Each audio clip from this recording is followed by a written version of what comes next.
On Tuesday this week at the EICMA show in Milan, the brand new BMW S 1000RR was shown to the world. And I asked BMW if I could use their current model just for one last hurrah to find out what it is that BMW should be improving on. The BMW S 1000RR wasn't quite the success story that BMW wanted it to be. When this bike was launched to the superbike world, it was launched as an all-conquering bike that would take the World Superbike Series by storm. Well, it didn't. It did win a few races here and there, but in a series that is still dominated by Kawasaki and Ducati, BMW fell behind just a little bit.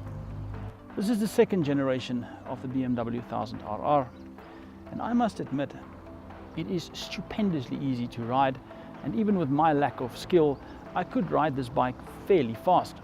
But some of the design elements that characterized this model fell away in the new model. The whole design philosophy of the 1000RR was an asymmetrical design. Even the headlights are not the same shape. You have a round spotlight on this side and you have a bigger lamp on that side.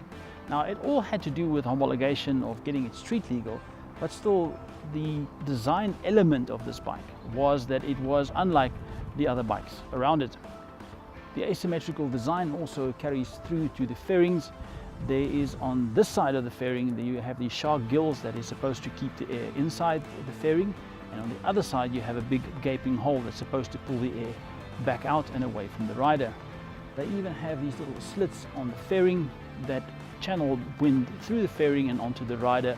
Now, if BMW put so much detail on a bike way back when, I can just imagine that the new model will be even better and even more meticulously designed. The third iteration of this motorcycle was completely redesigned from the ground up.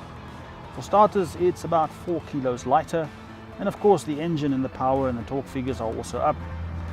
There's a brand new frame that transfers more of the load onto the engine, and even the rear wheel suspension weight is about 300 grams less. The exhaust is lighter by 1.3 kilos.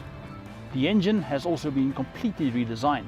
It now has BMW's shift cam technology, and that means that the bike is a lot more responsive at low RPMs. But some of the bigger changes is also the new multicolored 6.5-inch TFT screen. It is becoming the norm on bikes nowadays, and I would have been surprised if BMW didn't include it in the brand new model. The front of the bike now sports a symmetrical design. With a new design, obviously everything is LED lights, and they could save a lot of weight that way. BMW also set themselves the target of having a bike that is at least 1 second per lap quicker than the current version. As I said in the beginning, this is an astoundingly easy bike to ride. I am by no stretch of the imagination a fast rider, so I will not be leaving you with dynamic footage of this bike coming around a corner and me getting my knee down, because that would be part of the crash. But people that know this bike came to adore this motorcycle.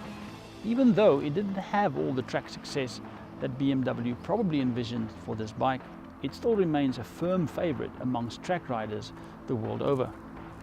So I will leave you with a parting shot of this motorcycle, and you can just drool over it for a little while longer before the new one arrives, because this is an astounding piece of motorcycle.